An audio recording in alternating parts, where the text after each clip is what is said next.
ఈ నెల 27వ తారీఖున జరగనున్న ఎమ్మెల్సీ ఎన్నికలలో వరంగల్, నల్గొండ, ఖమ్మం నియోజకవర్గాలలో ఉపాధ్యాయ అధ్యాపక సంఘాల ఉమ్మడి అభ్యర్థి అలుగుబెల్లి నర్సిరెడ్డిని భారీ మెజారిటీతో గెలిపించాలని టీఎస్యూటీఎఫ్ రాష్ట్ర అధ్యక్షులు చావా రవి కోరారు. గురువారం యాదాద్రి భువనగిరి జిల్లా ఆలేరు పట్టణ కేంద్రంలోని స్థానిక టీఎన్జీఓ భవన్లో ఏర్పాటు చేసిన మీడియా సమావేశంలో ఆయన మాట్లాడారు.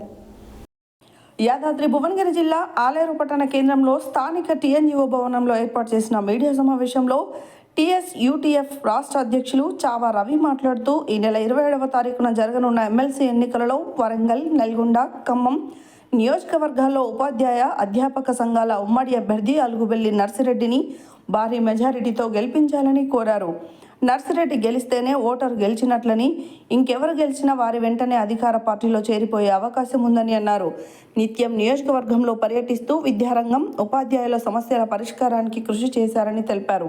ఈ కార్యక్రమంలో జిల్లా అధ్యక్ష, ప్రధాన కార్యదర్శులు ముఖ్యర్ల యాదయ్య, మెతుకు సైదులు, రాష్ట్ర ఉపాధ్యక్షులు లింగ అరుణమ్మ, జిల్లా ప్రధాన కార్యదర్శి బొమ్మకంటి బాలరాజు, సీనియర్ నాయకులు పెండెం నాగార్జున, కృష్ణారెడ్డి, టీఎస్యూటీఎఫ్ మండల అధ్యక్ష, ప్రధాన కార్యదర్శులు వై వెంకటేష్ యాదవ్, ఎండి సయ్యద్, జిల్లా కమిటీ సభ్యులు నర్సిరెడ్డి, కార్యకర్తలు సిద్ధేశ్వర్, సత్యనారాయణ, నరేష్, భాస్కరాచారి, సుధాకర్ రెడ్డి తదితరులు పాల్గొన్నారు.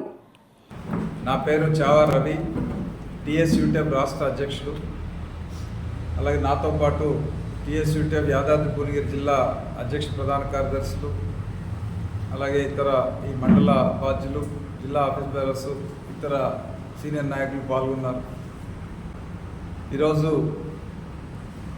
మేము వచ్చినటువంటి ప్రధాన ఉద్దేశం, ఫిబ్రవరి 27వ తేదీ వరంగల్, ఖమ్మం, నల్గొండ ఉపాధ్యాయ నియోజకవర్గానికి ఎమ్మెల్సీ ఎన్నిక జరుగుతూ ఉంది. ఈ ఎన్నికల్లో మరి 19 మంది అభ్యర్థులు పోటీ చేస్తూ ఉన్నారు. వివిధ రాజకీయ పార్టీలు, స్వతంత్రులు పోటీ చేస్తూ ఉన్న సందర్భంలో మరి ఈ నియోజకవర్గం నుంచి గత 6 సంవత్సరాల కాలంలో ఒక ప్రజల మనిషిగా నిత్యం ఉపాధ్యాయుల్లో ఉంటూ ఉపాధ్యాయ సమస్యలు, విద్యారంగ సమస్యలు సేకరించి ప్రభుత్వానికి ప్రాతినిధ్యం చేస్తూ స్వయంగా ఉద్యోగ ఉపాధ్యాయ సంఘాల పోరాటాల్లో భాగస్వామి కావడంతో పాటు తానే స్వయంగా పోరాటాలు నిర్వహించినటువంటి అలుగుబెల్లి నర్సిరెడ్డి గారు కూడా మరోసారి పోటీ చేస్తూ ఉన్నారు. ఈ నియోజకవర్గంలోని ఓటర్లంతా అలుగుబెల్లి నర్సిరెడ్డి గారికి మొదటి ప్రాధాన్యత ఓటేసి అత్యధిక మెజారిటీతో గెలిపించాలని చెప్పి కోరుతూ ఉన్నాం. ఎందుకంటే ఈరోజు ఉపాధ్యాయ ఉద్యోగుల ప్రతినిధిగా ఏకైక ఎమ్మెల్సీగా ఈరోజు ఉన్నారు నర్సిరెడ్డి గారు. ఈ రాష్ట్రంలో 3 ఎమ్మెల్సీలు ఉన్నప్పటికీ ఉపాధ్యాయుల పక్షాన్ని నిలబడినటువంటి ఎమ్మెల్సీ ఎవరు అంటే నర్సిరెడ్డి గారు మాత్రమే. మిగిలిన వాళ్ళంతా కూడా ఏదో ఒక రాజకీయ పార్టీలో చేరిపోయినటువంటి వాళ్ళే ఉన్నారు. మరి ఈరోజు ఈ నియోజకవర్గంలో ఓటర్ గెలవాలి. ఓటర్ గెలవాలంటే నర్సిరెడ్డి గారు గెలిస్తేనే ఓటర్ గెలిచినట్టు. ఇంకెవరు గెలిచినా వాళ్ళంతా రాజకీయ పార్టీల్లో చేరిపోయేటువంటి, అధికార పార్టీలో చేరిపోయేటువంటి అవకాశవాదులే కనుక ఓటర్ ఓడిపోతాడు. కనుక ఓటర్లంతా నర్సిరెడ్డి గారు గెలిస్తేనే ఓటర్ గెలిచినట్టు. కాబట్టి నర్సిరెడ్డి గారి గెలుపులో భాగస్వాములు కావాలని చెప్పేసి ఈ నియోజకవర్గ పరిధిలోని ఉపాధ్యాయ ఓటర్లందరికీ మీ ద్వారా పిలిపిస్తూ ఉన్నాను.